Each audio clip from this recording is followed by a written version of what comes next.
प्रिय भक्तों, क्षीर सागर में स्थित त्रिकूट पर्वत पर लोहे, चांदी और सोने की 3 चोटियां थीं।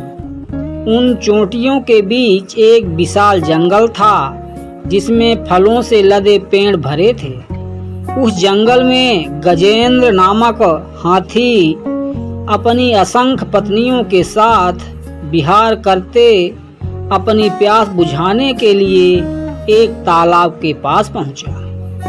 प्यास बुझाने के बाद गजेंद्र के मन में जल क्रीड़ाएं करने की इच्छा हुई। फिर वह अपनी औरतों के साथ तालाब में उतरकर पानी को उछालते हुए अपना मनोरंजन करने लगा। इस बीच एक बहुत बड़े मगरमच्छ ने गजेंद्र के दाएं पैर को अपने दाढ़ों से कसकर पकड़ लिया। इस पर पीड़ा के मारे गजेंद्र चित्कार करने लगा। उसकी पत्नियां घबराकर तालाब के किनारे पहुंची और अपने पति के दुख को देखकर आंसू बहाने लगी। उनकी समझ में न आया कि गजेंद्र को मगरमच्छ की पकड़ में से कैसे छुड़ाएं। गजेंद्र भी मगरमच्छ की पकड़ से अपने को बचाने के सारे प्रयत्न करते हुए छटपटाने लगा। गजेंद्र अपने दांतों से मगरमच्छ पर वार कर देता और मगरमच्छ उछलकर हाथी के शरीर को अपने तेज नाखूनों से खरोंच लेता, जिससे खून की धाराएं निकल आती। हाथी मगरमच्छ की पीठ पर अपनी सूंड चलाता, मगरमच्छ अपनी खुरदरी पूंछ से हाथी पर वार कर देता। अगर हाथी अपने चारों पैरों से मगरमच्छ को कुचलने की कोशिश करता तो वह पानी के तल में जाकर छिप जाता। इस पर हाथी किनारे पर पहुंचने के लिए आगे बढ़ता, तब झट से मगरमच्छ हाथी को पकड़कर खींच ले जाता और उसे पानी में डुबो देता। इस तरह मगरमच्छ और हाथी के बीच 1000 साल तक लगातार लड़ाई चलती रही। गजेंद्र अपनी ताकत पर विश्वास करके हिम्मत के साथ लड़ता रहा। फिर भी धीरे धीरे उसकी ताकत घटती गई। मगरमच्छ तो पानी में जीने वाला प्राणी है। पानी के अंदर उसकी ताकत ज्यादा होती है। वह हाथी का खून चूसते दिन व दिन मोटा होता गया। हाथी कमजोर हो गया। अब सिर्फ उसका कंकाल मात्र रह गया। मगरमच्छ की पकड़ से अपने को बचा लेना हाथी के लिए मुमकिन न था। आखिर गजेंद्र दुखी होकर सोचने लगा, मैं अपनी प्यास बुझाने के लिए यहाँ पर आया। प्यास बुझाने के बाद मुझे यहाँ से चला जाना चाहिए था। मैं नाहक क्यों इस तालाब में उतर पड़ा? मुझे कौन बचाएगा? फिर भी मेरे मन के किसी कोने में यह यकीन जमता जा रहा है कि मैं किसी तरह बच जाऊंगा। इसका मतलब है कि मेरी आशा का कोई आधार जरूर होगा। उसी को मैं ईश्वर कहकर पुकारता हूँ। देवता, भगवान, ईश्वर नामक भावना का मूल बने हे प्रभु, तुम ही सभी कार्यकलापों के कारणभूत हो। मुझ जैसे घमंडी प्राणी जब तक खतरों में नहीं फंसते तब तक तुम्हारी याद नहीं करते। दुख न भोगने पर तुम्हारी जरूरत का बोध नहीं होता। तुम तब तक उसे दिखाई नहीं देते जब तक वह यह नहीं मानता कि तुम हो, और उसके मन में यह खलबली नहीं मचती कि तुम हो या नहीं। इस तरह बराबर सोचने वाले गजेंद्र को लगा कि मगरमच्छ के द्वारा सताने वाली पीड़ा कुछ कम होती जा रही है। गजेंद्र ने जब ध्यान करना शुरू किया तभी मगरमच्छ के दाढ़ों के मसूड़ों में पीड़ा शुरू हुई। उसका कलेजा कांपने लगा। फिर भी वह रोष में आकर गजेंद्र के पैर को चबाने लगा। प्राणियों की बुराई और पीड़ा को तुम हरने वाले हो। तुम सब जगह फैले हुए हो। देवताओं के मूल रूप हे भगवान, इस दुनिया की सृष्टि के मूलभूत कारण तुम हो। मैं यह विश्वास करता हूँ कि अपनी रक्षा करने के लिए मैं जितनी तीव्रता के साथ प्रार्थना करता हूँ, तुम उतनी जल्दी मेरी रक्षा कर सकते हो। सब प्रकार के रूप धरने वाले प्राणी और मन से परे रहने वाले हे ईश्वर, ऐसे अनाथों की रक्षा करने वाली जिम्मेदारी तुम्हारी ही है ना। प्राण शक्तियाँ मेरे भीतर से जवाब दे चुकी हैं, मेरे आंसू सूख गए हैं। मैं ऊंची आवाज में तुम्हें पुकार भी नहीं सकता हूँ। मैं अपना होश हवास भी खोता जा रहा हूँ। चाहे तुम मेरी रक्षा करो या छोड़ दो, यह सब तुम्हारी इच्छा पर निर्भर है। मेरे अंदर सिर्फ तुम्हारे ध्यान को छोड़ कोई भावना नहीं है। मुझे बचाने वाला भी तुम्हारे सिवाय कोई नहीं है। यों गजेंद्र सूंड उठाए आसमान की ओर देखने लगा। मगरमच्छ को लगा कि उसकी ताकत जवाब देती जा रही है। उसका मुंह खुलता जा रहा है, उसका कंठ बंद होता जा रहा है। उधर हाथी की आंखें इस तरह बंद होने लगी कि उसे अपने अस्तित्व का भी कोई बोध न था। वह एकदम अचल खड़ा रह गया। उस हालात में विष्णु आ पहुंचे। सारा आसमान उनके स्वरूप से भर उठा। गजेंद्र को लगा कि वह एक अत्यंत सूक्ष्म कण है। विष्णु ने अपना चक्र छोड़ दिया और अभय मुद्रा में अपना हाथ फैलाया। बड़ी तेज गति के साथ चक्कर काटते विष्णु चक्र ने आकर मगरमच्छ का सिर काट डाला। दरअसल मगरमच्छ एक गंधर्व था। उसका नाम कुहुस था। प्राचीन काल में देवल नामक एक ऋषि पानी में खड़े होकर तपस्या कर रहे थे। तब मगरमच्छ की तरह पानी में छिपते हुए आकर गंधर्व ने उनका पैर पकड़ लिया। इस पर ऋषि ने श्राप दे डाला कि तुम मगरमच्छ की तरह इस पानी में पड़े रहो। अब विष्णु चक्र के द्वारा उसका श्राप जाता रहा। मगरमच्छ ने छुटकारा पाने वाले गजेंद्र को तालाब से बाहर खींचकर विष्णु ने अपनी हथेली से उसके कुंभ स्थल को स्पर्श किया। उस स्पर्श की वजह से गजेंद्र अपनी खोई हुई ताकत पाने के साथ पूर्व जन्म का ज्ञान भी प्राप्त कर सका। गजेंद्र पिछले जन्म में इंद्र द्युम्न नामक एक विष्णु भक्त राजा थे।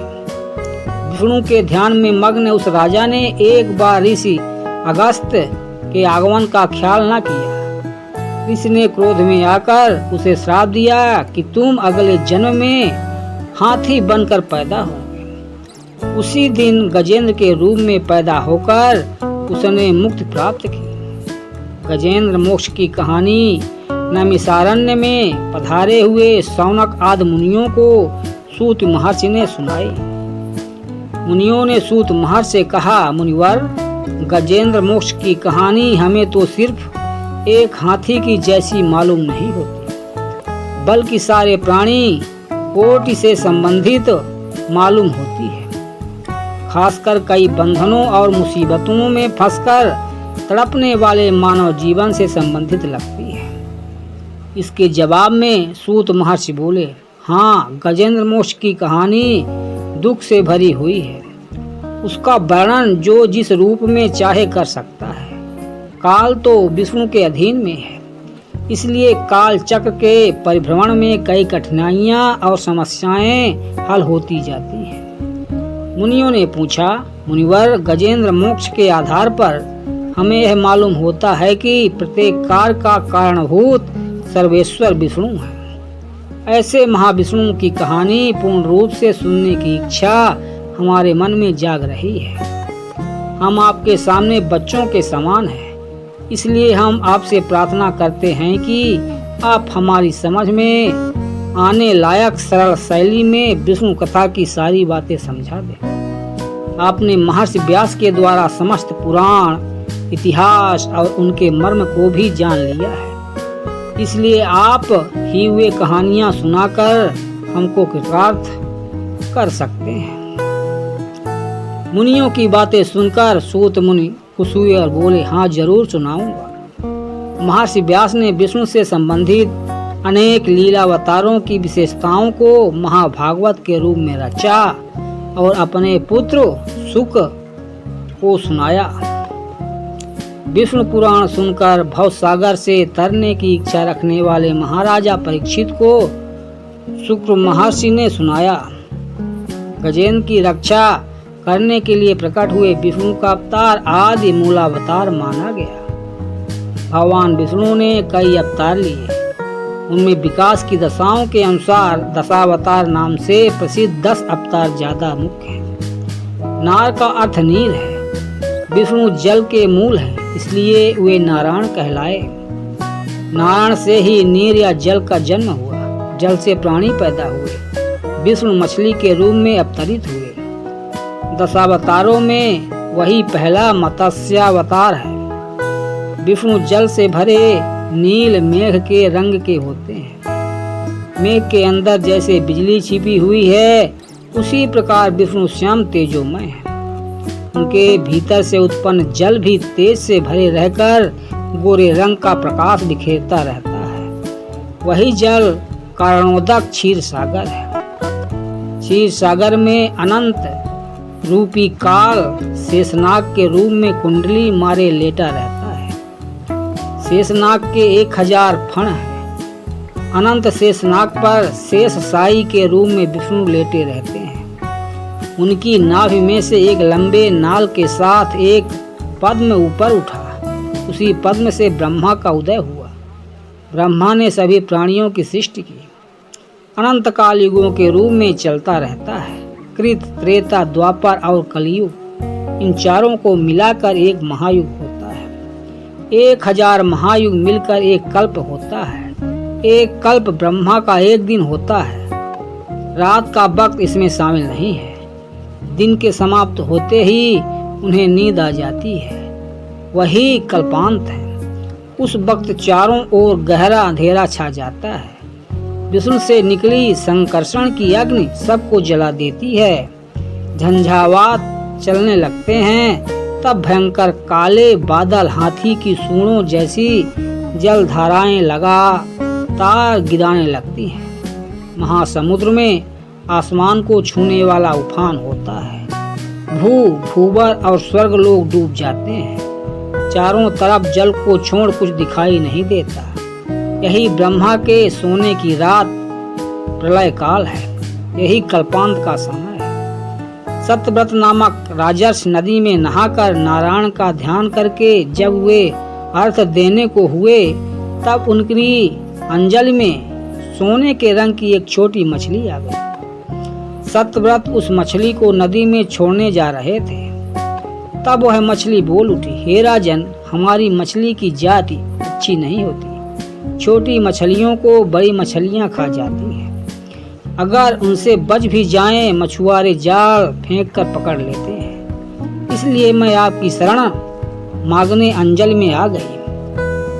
कृपया से मुझे छोड़ न दीजिएगा। सत्यव्रत मछली को अपने कमंडल में रखकर अपने नगर में ले गए। वे महाराजा के रूप में राज करते हुए बड़ी तपस्या करने वाले एक राजर्षि थे। विष्णु के परम भक्त और बड़े ज्ञानी थे। कमंडल के भीतर वाली छोटी मछली दूसरे दिन तक बड़ी हो गई और छटपटाते आर्तनाद करने लगी।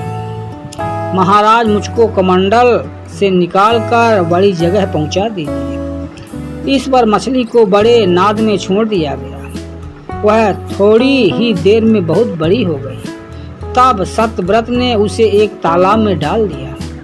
मछली बराबर बढ़ती गई। तब उसे तालाब से बड़ी नदी में, नदी से समुद्र में पहुंचाया गया। इस पर मछली ने पूछा, हे राजर्षि, मैं आपकी शरण में आई हूँ। ऐसी हालत में क्या आप मुझे समुद्र में छोड़कर चले जाएंगे? क्या मगरमच्छ और तिमिंगल मुझको निगल नहीं जाएंगे? सत्यव्रत ने कहा, हे महामीन, बताओ मैं इससे बढ़कर तुम्हारे लिए क्या कर सकता हूँ? पल भर में 100 योजन बढ़ने वाले तुमको भला कौन प्राणी निगल सकता है? प्रिय भक्तों, अध्याय 2 की कथा सुनने के लिए वीडियो को लाइक और चैनल को सब्सक्राइब कर लें ताकि पुनः आपसे मेरी मुलाकात हो सके।